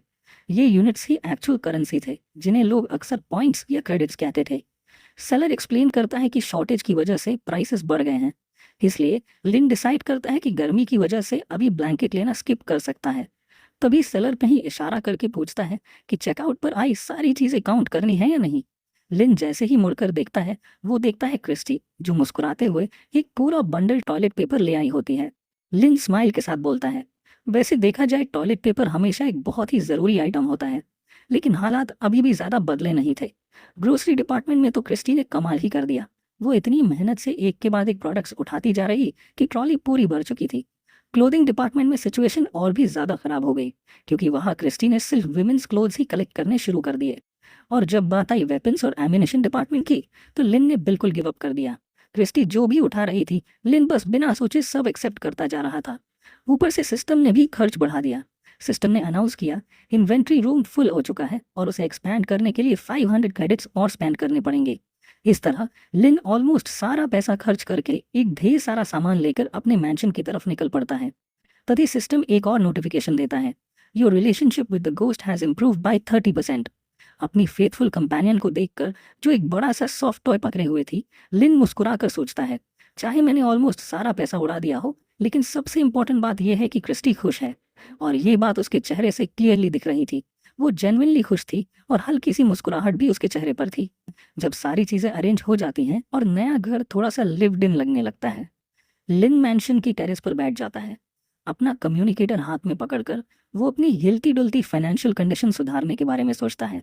इसीलिए वो रिवॉर्ड के लिए टास्क ढूंढने का डिसीजन लेता है। बिगिनर्स के लिए अवेलेबल सबसे सस्ते टास्क स्क्रॉल करते हुए लिन एक मिशन पर रुकता है। रिवर के पास रैंक सी गोस्ट को डिस्ट्रॉय करना, रिवॉर्ड 20,000 पॉइंट्स। लेकिन जैसे ही वो टास्क सेलेक्ट करता है, उसे पता चलता है कि ये मिशन पहले ही किसी और ने ले लिया है। इसके बाद लिन डिसाइड करता है एक और टास्क लेने का, फूड वेयर हाउसेज में फूड खा जाने वाले गोश्त को डिस्ट्रॉय करने का। अगली सुबह वेयर हाउस बिल्डिंग्स के बीच चलते हुए लिन नोटिस करता है कि यहाँ ज्यादा लोग नहीं हैं। जो वेयर हाउस वर्कर्स उसे मिलते हैं, वो थोड़े डाउटफुल लगते हैं। उन्हें यकीन नहीं होता कि इतना यंग गोस्टली मास्टर उनका प्रॉब्लम सॉल्व कर पाएगा। लेकिन जब लिन उन्हें कामली अश्योर करता है कि सब ठीक हो जाएगा, तो उनमें से एक वर्कर मैप पर गोश्त का लोकेशन दिखा देता है। वर्कर को थैंक करके लिन उस डायरेक्शन में आगे बढ़ जाता है। उसके पीछे रह जाने वाले वर्कर्स आपस में बात करने लगते हैं कि ये लड़का शायद कोप नहीं कर पाएगा और डेड क्राफ्ट्समैन की लिस्ट में एक और नाम ऐड हो जाएगा। इसी बीच लिन घने जंगल के अंदर से गुजर रहा होता है, जहाँ सनलाइट की सिर्फ कुछ ही रेज मुश्किल से पेड़ों की ब्रांचेस के बीच से आ पाती हैं। थोड़ी देर में उसे अपनी डेस्टिनेशन दिख जाती है, एक केव जिसके पास कुछ लोग खड़े हुए होते हैं। वो लोग लिन का वेलकम करते हैं, खुश होते हैं कि आखिरकार कोई आया है उनकी मदद के लिए, उस अनोइंग गोस्ट से छुटकारा दिलाने के लिए। केव के एंट्रेंस को देखकर लिन थोड़ा सरप्राइज्ड होता है। उसे फूड स्टोरेज काफी छोटा लगता है। तभी उनमें से एक आदमी एक्सप्लेन करता है, बाहर से छोटा लगता है, लेकिन अंदर ये केव काफी ज्यादा बड़ी है। इसके बाद लिन सीधा पॉइंट पर आता है और अंदर जाकर जगह इंस्पेक्ट करने का डिसीजन लेता है। वेयर हाउस के अंदर मूव करते हुए लोग उसे बताते हैं कि गोस्ट लोगों को नुकसान नहीं पहुंचाता, वो सिर्फ फूड डिस्ट्रॉय करता है। वो ये भी बताते हैं कि पिछले हफ्ते एक गोस्ट मास्टर ने कोशिश की थी, लेकिन गोस्ट डिटेक्ट नहीं हो पाया क्योंकि वो छुप जाता है। ये सुनते ही लिन अपना गोस्टली ऑब्जेक्ट टच करके हंट शुरू करने के लिए अपनी गोस्ट को समन करता है। अगले ही पल क्रिस्टी अपने गोस्टली रेफ्यूज से बाहर आती है, बिल्कुल एक ब्लिंक में। उसके साथ आए लोग इतनी चार्मिंग गोस्ट को देखकर बिल्कुल स्टन रह जाते हैं। उन्हें बिल्कुल उम्मीद नहीं थी कि ये घोस्ट इतनी खूबसूरत हो सकती है। तब लिन इस ब्यूटीफुल बीइंग का ओनर क्रिस्टी से कहता है कि वो टारगेट घोस्ट की ऑरा फील करने की कोशिश करे। कुछ पल तक हवा में हवर करने के बाद क्रिस्टी अचानक तेजी से उस डायरेक्शन में घूम जाती है जिधर से वो आदमी आए थे। इससे लिन को लगता है कि शायद कोई घोस्ट बाहर छुपा हुआ है, लेकिन अगले ही सेकंड सिचुएशन और भी ज्यादा शॉकिंग हो जाती है। क्रिस्टी अचानक अपना स्टेट चेंज करती है और अपनी सेकंड मोर पावरफुल फॉर्म में एंटर कर जाती है।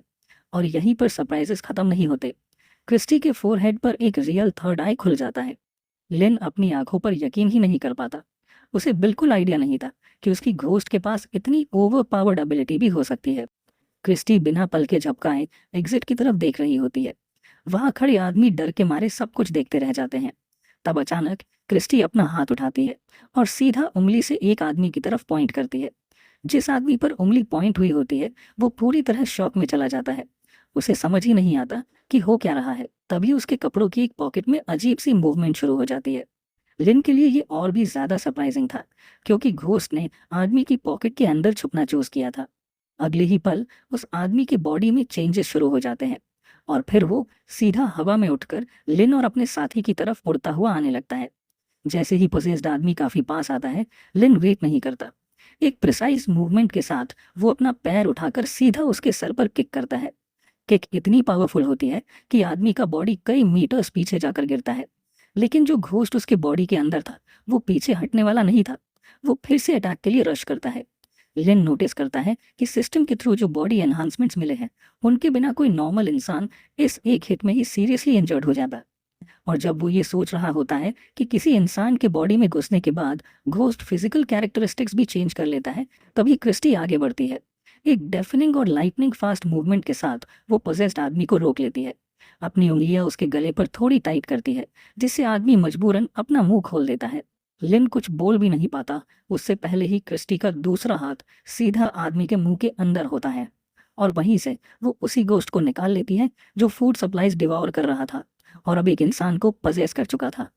जैसे ही गोश्त बाहर आता है, वो अपने आसपास अजीब सी एनर्जी फैलाने लगता है। लिन और उसके साथ खड़ा आदमी हॉरर के साथ देखते हैं कि उनके चारों तरफ का एनवायरनमेंट बदलने लगता है। वेयरहाउस वर्कर चिल्लाता है कि शायद वो सीधा गोश्त के पेट के अंदर खिंच जा रहे हैं, लेकिन मेंटली प्रिपेयर्ड जिन को ये बात क्लियर होती है। वो लोग अब गोश्ट वर्ल्ड के अंदर आ चुके हैं। इसी वक्त रियल वर्ल्ड में क्रिस्टी अचानक नोटिस करती है कि वो बिल्कुल अकेली रह गई है।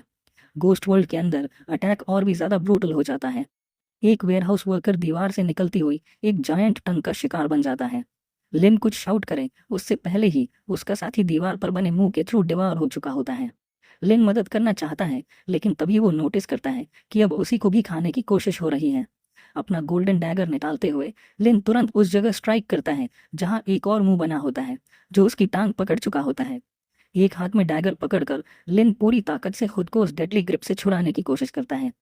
तभी जिस मुंह ने उसकी टांग पकड़ी होती है, उसके अंदर से ब्राइट रेड रेज निकलती हैं और पूरा एरिया रोशनी से भर जाता है।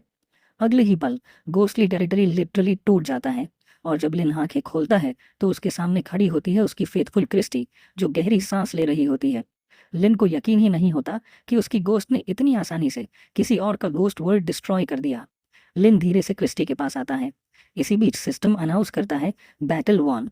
रिलेशनशिप पॉइंट्स इंक्रीज हुए हैं और कुछ एडिशनल इंप्रूवमेंट्स भी अनलॉक हो चुके हैं। क्रिस्टी के चेहरे पर थोड़ी सी टेंशन देखकर लिन प्यार से उसके सर पर हाथ फेरते हुए बोलता है कि टेंशन लेने की कोई ज़रूरत नहीं, वो बिल्कुल ठीक है। जो आदमी लिन को गोश्त तक ले जाने वाले थे, वो पहले ही अपने टिपिकल स्केप्टिसिज्म के साथ सोच रहे थे कि शायद 2 घंटे के अंदर ही ये लड़का हार मानकर वापस आ जाएगा। लेकिन उनके कान फट जाते हैं जब लिन कामली अनाउंस करता है कि गोश्त को डिस्ट्रॉय कर दिया गया है। तब ऑफिस में एक आदमी आता है जिसके पास घोस्टली ऑरा इंडिकेटर होता है। वो कंफर्म करता है कि फूड वेयरहाउस का ऑरा लेवल बिल्कुल जीरो हो चुका है। ये सुनते ही वर्कर शर्मिंदा होकर रिट्रीट करते हुए घोस्टली मास्टर से माफी मांगता है और बताता है कि पेमेंट तुरंत लिन के अकाउंट में ट्रांसफर कर दी जाएगी। शाम को घर पर बैठे हुए लिन को मैसेज मिलता है, 15,000 credits have been credited to your account. इसके साथ ही सिस्टम से एक और नोटिफिकेशन आता है जो लिन को प्लेजेंटली सरप्राइज कर देता है। Christy can now create her own ghostly world. Go status window open करते ही लिन नोटिस करता है कि हर लेवल के साथ क्रिस्टी को डेवलप करने के लिए और ज्यादा पॉइंट्स चाहिए होंगे। रीसेंट सी रैंक घोस्ट के बैटल को याद करते हुए लिन रियलाइज करता है कि रैंक के बावजूद वो घोस्ट काफी वीक था। अगर फ्यूचर में मॉर्टली डेंजरस सिचुएशन से बचना है तो क्रिस्टी का लेवल इजी मिशंस के थ्रू बढ़ाना ही बेहतर होगा। कैफे में बैठे नोविस घोस्ट मास्टर्स फिर से शॉक्ड होते हैं क्योंकि किसी ने सारे लेवल डी मिशंस क्लियर कर दिए होते हैं और वो कोई और लिन ही होता है। इसी दौरान लिन और उसकी फेथफुल कंपेनियन एक और डी रैंक घोस्ट को डिस्ट्रॉय कर रहे होते हैं। उसके बाद बिना टाइम वेस्ट किए लिन तुरंत एक नया टास्क ले लेता है, सेम रैंक की एक फीमेल घोस्ट को खत्म करने का। जैसे ही वो मिशन कंप्लीट होता है, लिन और क्रिस्टी अगला टास्क चेज कर रहे होते हैं, एक इविल चाइल्डिश घोस्ट जो उनसे भाग रहा होता है। नेक्स्ट मिशन के लिए लिन चूज करता है वाइनरी में रहने वाले मल्टीपल डी रैंक घोस्ट से लड़ना। टाइम वेस्ट ना हो इसलिए लिन जहां भी होता है वहीं ओवरनाइट स्टे कर लेता है, क्योंकि उसके पास हमेशा जरूरी चीजें होती हैं। एक और शाम आग के पास बैठे हुए लिन को सिस्टम का मैसेज मिलता है, you have gained enough experience to raise Christy's level. बिना डिले किए वो क्रिस्टी को रैंक सी तक अपग्रेड कर देता है। क्रिस्टी को आग के साथ खेलते हुए देखकर लिन काफी क्यूरियस हो जाता है। वो जानना चाहता है कि उसका घोस्टली वर्ल्ड कैसा दिखेगा। वो उस पल का बेसब्री से इंतजार करता है जब उसे अपनी कंपेनियन के घोस्ट वर्ल्ड के अंदर एक्ट करने का मौका मिलेगा। इसी वक्त कहीं पहाड़ों के बीच कुछ आदमी देख रहे होते हैं कि एक पावरफुल घोस्ट बॉर्डर जोन में अपना घोस्टली वर्ल्ड मार्क कर रहा है। उनमें से एक आदमी डाउट करता है, लेकिन ग्रुप का सबसे एल्डर बोलता है, हम सब रैंक बी मास्टर्स हैं, ऐसे घोस्ट को हैंडल करना हमारे लिए मुश्किल नहीं होगा। साथी लोग सपोर्ट करते हैं। एल्डर बोलता है कि वो सीधा अटैक करेगा और बाकी लोग घोस्ट वर्ल्ड को डिस्पेल करने का तरीका ढूंढेंगे। इस तरह वो तीनों बिना वक्त गवाए एक अननोन घोस्टली वर्ल्ड के अंदर घुस जाते हैं। अंदर जाते ही उनकी नजर पड़ती है कोर्टयार्ड के बीच खड़े एक पेड़ पर, जो रिबन से बंधा हुआ होता है। कई रूम्स चेक करने के बाद वो नोटिस करते हैं कि वहां कोई जिंदगी का साइन ही नहीं है, ना मूवमेंट ना एक्टिविटी। बस एक लास्ट रूम रह जाता है।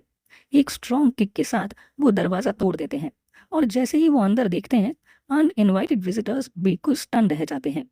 उनके सामने होती है चाइनीज ब्राइड की ब्राइट रेड ड्रेस। उनमें से एक आदमी नोटिस करता है कि इतनी सिंपल सी ड्रेस भी डेंजरसली स्ट्रॉन्ग ऑरा रिलीज कर रही है। ये सीन देखकर एल्डर क्लियरली डर जाता है। उसे पूरा सिचुएशन काफी अजीब लगता है, क्योंकि अगर यहाँ कोई इविल गोस्ट होता तो उनकी खुद की गोस्ट जरूर रिएक्ट करती। तब उनमें से एक आदमी सजेस्ट करता है कि शायद गोस्ट बाहर कहीं छुपा हुआ है, या हो सकता है वो अपने ही गोस्ट वर्ल्ड के बाहर हो। जैसे ही वो लोग रूम छोड़ने वाले होते हैं, अचानक तीसरे साथी की एक पियर्सिंग स्क्रीम उन्हें वहीं पर रोक देती है। वो आदमी कांपते हुए सामने लगे मिरर की तरफ देखता है और उस रिफ्लेक्शन में उसे एक लड़की का चेहरा दिखाई देता है, जो अपने फोरहेड पर कोई अजीब सा पैटर्न बना रही होती है। वो आदमी कांपते हुए उसी मिरर की तरफ उंगली पॉइंट करता है और अपने कंपेनियंस को बताता है, गोस्ट इसी मिरर के अंदर है। तुरंत ही तीनों अपने गोस्टली आइटम्स रेडी करते हैं और अपनी अपनी गोस्ट समन करने की कोशिश करते हैं। लेकिन कुछ सेकंड्स बाद उन सबको एक ही बात समझ आ जाती है, उनकी कोई भी गोस्ट रिस्पॉन्स नहीं कर रही। एल्डर तुरंत कंक्लूड करता है कि ये गोस्ट वर्ल्ड शायद मास्टर और गोस्ट के बीच का कनेक्शन ही तोड़ देता है। इसका मतलब सिर्फ एक ही है, यहाँ से तुरंत निकलना होगा। जैसे ही वो लोग एग्जिट की तरफ बढ़ने लगते हैं, बैंग, रूम का दरवाजा जोर से बंद हो जाता है और उनके पीछे एक ऑमिनस सिल्हूएट अपीयर होती है, जिसकी आंखें ब्राइटली चल रही होती हैं। अनलकी हंटर्स के लिए ये बिल्कुल भी अच्छा साइन नहीं था।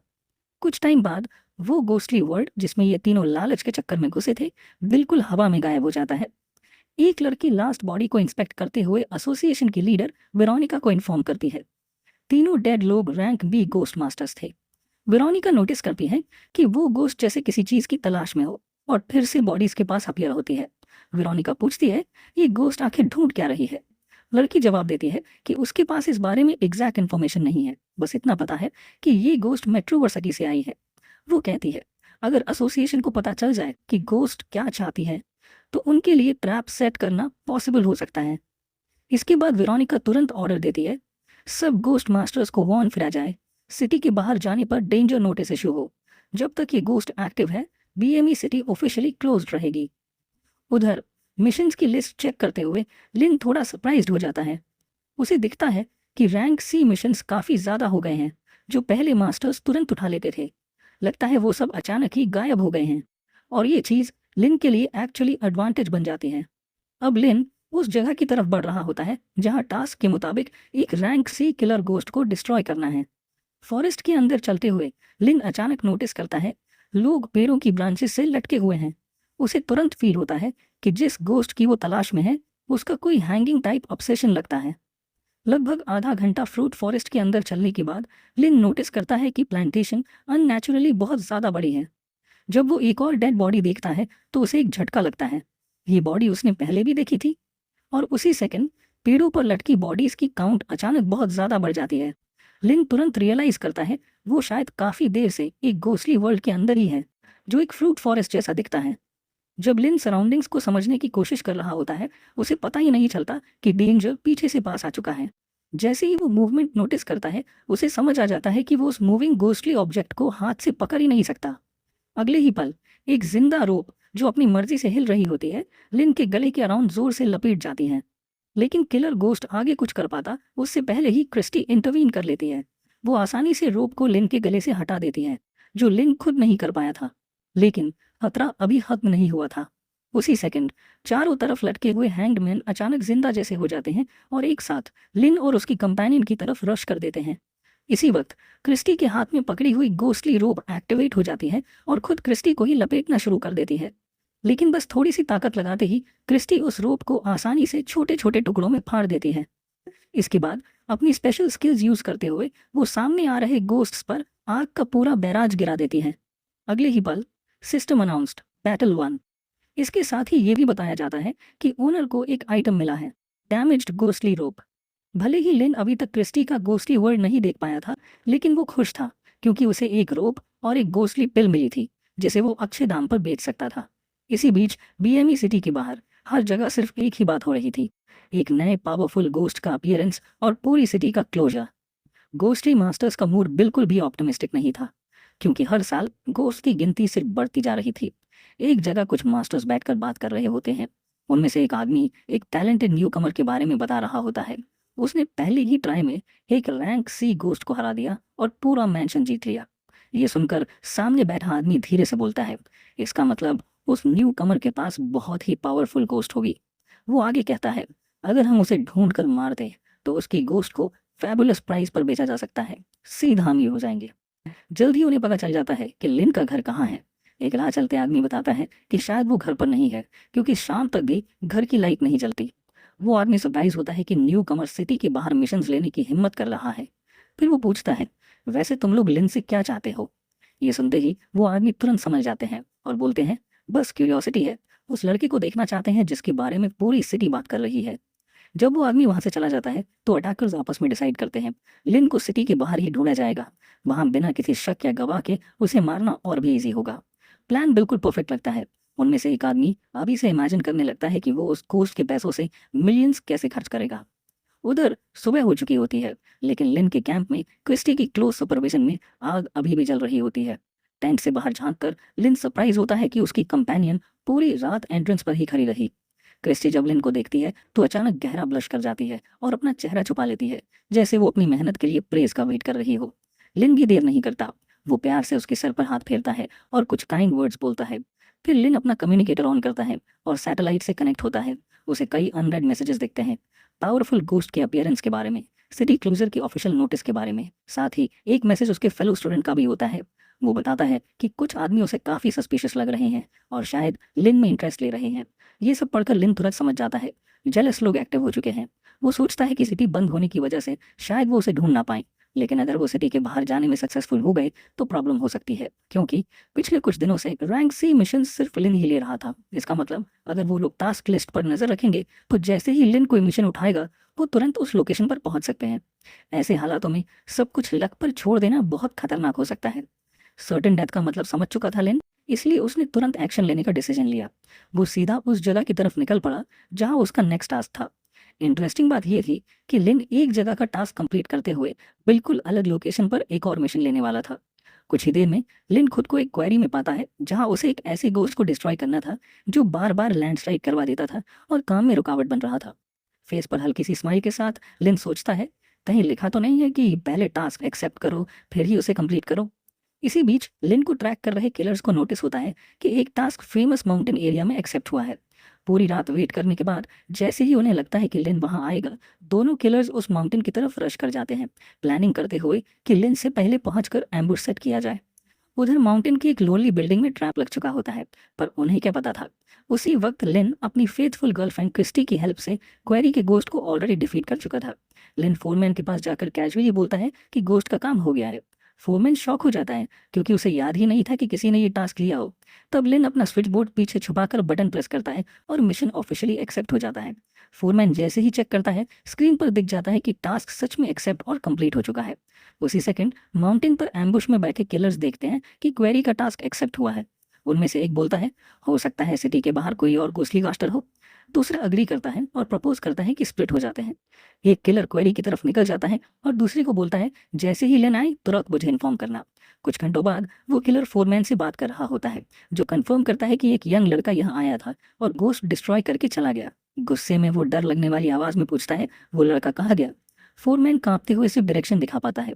जैसे ही अटैकर चला जाता है, फोरमैन खुद को संभालता है और मन ही मन उस आदमी को गाली देता है। फिर अपना कम्युनिकेटर निकाल कर बोलता है, लोग जैसे ये गोस्ट मास्टर्स बनने के लायक ही नहीं होते। मीनवाइल लिन को फोरमैन का मैसेज मिलता है कि कोई आदमी उसमें काफी ज्यादा इंटरेस्ट ले रहा था। 3 घंटे पहले लिन ने फोरमैन को 5,000 पॉइंट्स दिए थे, सिर्फ इसलिए कि जैसे ही कोई उसके बारे में पूछे उसे तुरंत इन्फॉर्म करे। मैसेज पढ़कर लिन खुश हो जाता है। प्लान परफेक्टली काम कर गया। अब क्लियरली एक किलर क्वेरी में था और दूसरा माउंटेन पर।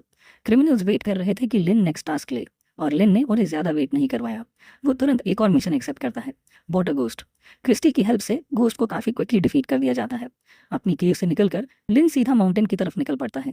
इस तरह उसने पहले एक पर्सुअर से डील करने का टाइम खरीद लिया और फिर दूसरे का नंबर आने वाला था। मीनवाइल जो आदमी उस जगह की तरफ रश कर रहा था जहां लिन ने वाटर गोस्ट का टास्क एक्सेप्ट किया था, उसने अपने पार्टनर को सिचुएशन के चेंज होने की इन्फो दे दी।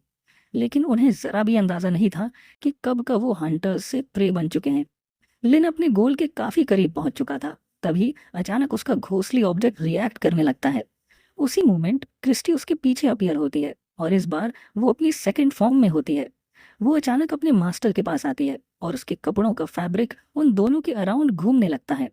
अगला ही सेकंड घोस्ट एक्शन के बाद लिन और क्रिस्टी खुद को एक टाइप के ककून के अंदर पाते हैं। उस ककून के एक छोटे से गैप से लिन फाइनली देख पाता है कि क्रिस्टी इतनी अलार्म्ड क्यों थी। जैसे ही डेंजर पास हो जाता है, क्रिस्टी तुरंत लिन को रिलीज कर देती है। नॉर्मल फॉर्म में वापस आई क्रिस्टी को देखकर लिन कंक्लूड करता है, जब कोई ज्यादा पावरफुल एनिमी पास होता है तब उसकी घोस्ट उसे हाइड कर लेती है। उसके बाद लिन अपनी नजर आसमान की तरफ करता है जहां कुछ देर पहले उसने एक ऐसा फिनोमिनन देखा था जो अभी तक उसके लिए इनएक्सप्लिकेबल था। वो डिसाइड करता है कि ये भी उसकी घोस्ट का एक काफी यूजफुल स्किल है।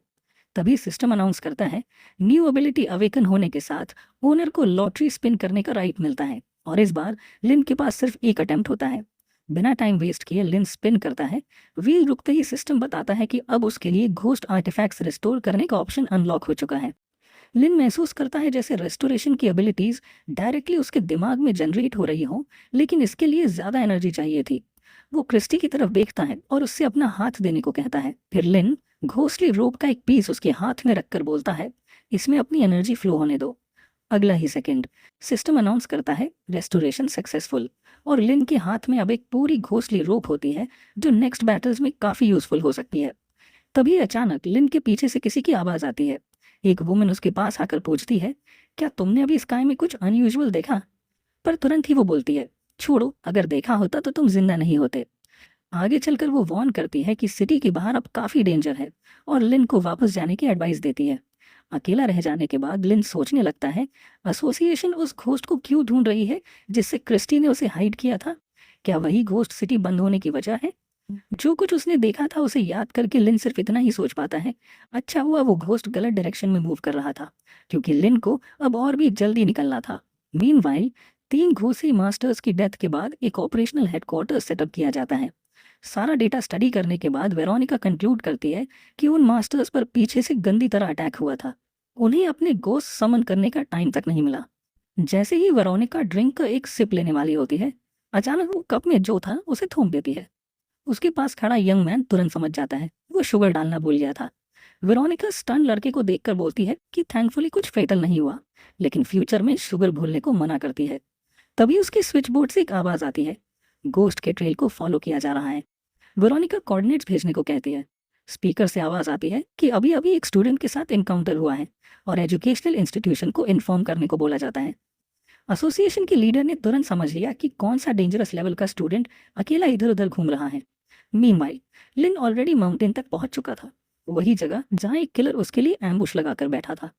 आसपास स्कैन करते हुए लिन को समझ आ जाता है कि एम्बुश के लिए सबसे परफेक्ट स्पॉट एक पुरानी दिलापिडेटेड हाउस है। इसी घर के अंदर वो किलर अपने पार्टनर से बात कर रहा होता है, बताता हुआ कि टारगेट अभी तक अपीयर नहीं हुआ। इसी कॉन्वर्जेशन के बीच वो कैजुअली बोलता है कि गोस्ट के बायर ने अब 7 मिलियन का ऑफर दे दिया है। पर उसे क्या पता, लिन ऑलरेडी उसके बिल्कुल पीछे खड़ा था। लिन गुस्से से भरा हुआ था। 2 एरोगेंट लोग इतनी आसानी से उसकी जिंदगी और उसकी गोस्ट के फ्यूचर का डिसीजन लेने की सोच रहे थे। ये बात उसे बिल्कुल बर्दाश्त नहीं थी। अटैकर को समझने का मौका भी नहीं मिलता, तभी क्रिस्टी अचानक उसके पीछे अपीयर होती है अपनी कॉम्बैट गियर के साथ। हाँ, इस बार एनिमी भी वीक नहीं था। वो तुरंत रिएक्ट करता है और अपना गोस्टली ऑब्जेक्ट एक्टिवेट करके एक गोस्ट समन कर लेता है। अगला ही सेकंड दोनों घोस्ट्स के बीच फुल ऑन कन्फ्रंटेशन शुरू हो जाता है अपने अपने मास्टर्स के सामने। फाइट के बीच किलर इधर उधर देखता है पर लिन कहीं नजर नहीं आता। डेवलपमेंट के एडवांटेज, स्पीड और टाइमिंग का यूज करते हुए लिन ऑलरेडी एनिमी के बिल्कुल पीछे पहुंच चुका होता है। हाथ में डैगर रेडी था। बिना किसी डाउट, बिना किसी रिग्रेट, लिन ब्लेड को सीधा उस आदमी के बॉडी में घुसा देता है जो उसे मारकर क्रिस्टी को ब्लैक मार्केट में बेचना चाहता था। जैसे ही ओनर की लाइफ को डेंजर महसूस होता है, किलर का गोश्त तुरंत क्रिस्टी के साथ फाइट छोड़ देता है और अपने मास्टर को बचाने के लिए रश करता है। एक ब्लिंक के अंदर वो लिन के सामने होता है अपनी एनर्जी स्प्रेड करता हुआ। और अगला ही मोमेंट सब लोग खुद को एक घोस्टली वर्ल्ड के अंदर पाते हैं जो उस घोस्ट ने क्रिएट किया था। घोस्ट जरा भी हेजिटेट नहीं करता, वो तुरंत अपने असिस्टेंट्स को बुलाता है। इस वर्ल्ड में रहने वाली घोस्टली कैट्स, एक एक करके सारी कैट्स को ऑर्डर मिलता है, अटैक। हर डायरेक्शन से घोस्टली कैट्स लिन की तरफ बढ़ने लगती हैं। एक सेकंड के लिए लिन को समझ ही नहीं आता कि करे तो करे क्या। तभी उसी मोमेंट क्रिस्टी एक्टिवेट होती है। वो अपनी उंगलियों को एक स्पेशल फॉर्मेशन में फोल्ड करती है, क्लियरली एनर्जी कलेक्ट करते हुए। और अगला ही सेकंड लिन और क्रिस्टी के अराउंड एक मैसिव फायरबॉल बन जाता है। घोस्टली कैट्स उस फायरबॉल के पास तक आने की हिम्मत नहीं करती। कैट्स का मास्टर थोड़ा नर्वस होकर ये सब देखता रहता है और जैसे ही क्रिस्टी का फायरबॉल इनफ एनर्जी कलेक्ट कर लेता है, बूम, फायरबॉल एक्सप्लोड होता है। उस एक्सप्लोजन के बाद लिन देखता है कि वो लोग एक हेलिश अम्यूजमेंट पार्क के बीच खड़े हैं। सरप्राइजिंगली लिन थोड़ी अफेक्शन के साथ नोटिस करता है क्रिस्टी का बनाया हुआ घोस्टली वर्ल्ड एक ह्यूज प्लेग्राउंड जैसा है। कैरसल्स, टॉयज, केजेस में फिगर्स, सब कुछ इविल घोस्टली स्टाइल में है लेकिन फिर भी चाइल्डिश। यहाँ क्रिस्टी की घोस्ट एक डेवलपिंग चाइल्ड जैसी लग रही होती है। फिर क्रिस्टी अपना हाथ उठाती है और अपनी पाम वेव करती है जैसे कोई ऑर्डर दे रही हो। उसी सेकंड उसका पूरा घोस्टली वर्ल्ड जिंदा हो जाता है और अपनी मिस्ट्रेस को प्रोटेक्ट करने के लिए रश करता है। जख्मी किलर अपनी आंखों पर यकीन नहीं कर पाता जब एक एक करके टॉय जिंदा होने लगते हैं। जो टॉयज बिल्कुल हार्मलेस लग रहे थे, अब वो इंट्रूडर के घोस्ट के बनाए वर्ल्ड को डिस्ट्रॉय करना शुरू कर देते हैं। लेकिन घोस्टली कैट भी इजीली गिव अप नहीं करता। वो अपने क्लॉड पॉज से एक एक टॉय को तोड़ता हुआ काउंटर अटैक करता है और ये क्लैश और भी ज्यादा इंटेंस हो जाता है। जख्मी आदमी, जो अभी भी अपने प्लान के सक्सेसफुल होने की उम्मीद लगाए बैठा था, अपने घोस्ट की एक्शंस देखकर खुश हो रहा था। उसने बिल्कुल नोटिस ही नहीं किया कि उसके बिल्कुल पीछे क्या अपीयर हो चुका था। सिर्फ तब जब एक जायंट टॉय का हेड उसके ऊपर लटकता हुआ नजर आया, उसे महसूस हुआ कि कुछ गलत हो रहा है, लेकिन तब तक बहुत देर हो चुकी थी। अगला ही सेकंड वो ह्यूज टॉय हेड सीधा उस आदमी को निकल जाता है। उसी मोमेंट कैट घोस्ट के बनाए हुए पूरे घोस्टली वर्ल्ड में आग लग जाती है। फ्लेम्स हर जगह फैल जाती हैं और वो दुनिया कोलैप्स होने लगती है। ये सब देखकर लिन समझ जाता है ओपोनेंट की डेथ के साथ ही उसका अपने घोस्ट के साथ कनेक्शन भी डिस्ट्रॉय हो चुका है। लिन ये भी नोटिस करता है कि क्रिस्टी का घोस्टली वर्ल्ड उसके सारे इनहेबिटेंट्स के साथ स्लोली थिन एयर में डिसॉल्व हो रहा है। लेकिन स्ट्रेंज बात ये थी, लिन और क्रिस्टी वापस उसी माउंटेन पर नहीं पहुंचे जहां फाइट शुरू हुई थी। वो दोनों खुद को कंप्लीटली डिफरेंट जगह पर पाते हैं। आसपास देखकर लिन गेस करता है कि शायद ये घोस्टली वर्ल्ड का कोई और लेवल हो, पर उसकी सोच तब ब्रेक हो जाती है जब एक कैट घोस्ट उनके पास से तेजी से गुजरता है, जैसे उन्हें देख ही नहीं रहा हो। वो घोस्ट एक मोनोटोनस नॉकिंग साउंड की तरफ मूव कर रहा होता है। उसी सेकंड क्रिस्टी भी उसके पीछे चल पड़ती है। लिन उसे रोकने की कोशिश करता है, पर चाहे जितनी बार ट्राई करे, क्रिस्टी उसकी आवाज नहीं सुनती, जैसे कोई और उसे कंट्रोल कर रहा हो। मीनवाइल जिस एनिमी घोस्ट को लिन ने डिफीट किया था, वो पहले ही एक जगह तक पहुंच चुका होता है जहां से वो एक एनर्जी बैरियर के थ्रू पास होता है। उस डायरेक्शन में देखते हुए जहां कैट घोस्ट गायब हुआ था, लिन को अचानक विमेन्स शूज नजर आती हैं, रेड एम्ब्रॉयडरी वाली, जो उस बैरियर को क्रॉस नहीं कर पा रही थी। इसी बीच क्रिस्टी खुद उस बैरियर को क्रॉस करने लगती है। लिन को तुरंत समझ आ जाता है, अगर क्रिस्टी बैरियर के उस साइड चली गई तो वो उसे हमेशा के लिए खो देगा। ये होने देना पॉसिबल नहीं था। तुरंत लिन अपनी इन्वेंट्री से रिस्टोर्ड घोस्टली रोप निकालता है। उस रोप का यूज करके वो क्रिस्टी के आगे बढ़ने को रोक लेता है, उससे डिस्ट्रक्टिव टेरिटरी में जाने से पहले। जैसे ही लिन को रियलाइज होता है कि रोप ट्रिक काम कर गई है, वो पूरी फोर्स के साथ अपनी साइड खींचता है। क्रिस्टी सीधा उसकी तरफ खींच कर आती है और अगला ही सेकंड वो लिन की बाहों में होती है। बैलेंस लूज करते हुए लिन उसके साथ जमीन पर गिर पड़ता है और गिरते गिरते ही उनके अराउंड का लैंडस्केप चेंज हो जाता है। अगला सीन, लिन और क्रिस्टी फिर से उसी माउंटेन पर होते हैं जहां से सब कुछ शुरू हुआ था। लिन तुरंत पूछता है कि क्या सब ठीक है। आंसर देने के बजाय क्रिस्टी उसे रेड एम्ब्रॉयडर्ड विमेन्स शूज दिखाती है, जो उसने बैरियर के उस साइड से कैप्चर की होती है। मीनवाइल माउंटेन के दूसरे साइड पर घोस्ट मास्टर्स एसोसिएशन के मेंबर्स फाइनली उस घोस्ट तक पहुंच जाते हैं जिसे वो कब से चेज कर रहे थे। जैसे ही वो फायरी कॉमेट को अनफोल्ड होते देखते हैं, लीडर जोर से चिल्लाता है, सब लोग बैटल के लिए रेडी हो जाओ। लेकिन अगला मोमेंट वो अनआइडेंटिफाइड घोस्ट एक वाइड आर्क बनाता है और अचानक अपनी ट्रैजेक्टरी चेंज करके ऊपर की तरफ रश कर जाता है। लीडर नोटिस करता है कि या तो घोस्ट उनसे फाइट नहीं करना चाहता या फिर उसे कहीं और अर्जेंटली जरूरत महसूस हो रही है। इसी बीच लिन के सामने सिस्टम का मैसेज आता है। क्या वो अपनी घोस्ट को इम्प्रूव करना चाहता है? उसके पास अब काफी एक्सपीरियंस पॉइंट्स थे। ऑफ कोर्स लिन बिना सोचे अग्री करता है। अगला ही सेकंड सिस्टम अनाउंस करता है क्रिस्टी रैंक बी तक पहुंच चुकी है। इस अपग्रेड के साथ उसकी स्पीड और बाकी सारी कैरेक्टरिस्टिक्स में मैसिव इंक्रीज होता है। इतनी तेज प्रोग्रेस किसी को भी शॉक कर देने वाली थी। सिस्टम के बिना एक नॉर्मल गोस्ट मास्टर को अपने गोस्ट को रैंक ई से रैंक बी तक ले जाने में कई साल, कभी कभी डेकेड्स लग जाते हैं। इसलिए लिन के लिए ये मूवमेंट किसी ब्लेसिंग से कम नहीं था। तभी सिस्टम अनाउंस करता है कि ओनर अब सेकंड गोस्ट रिसीव कर सकता है।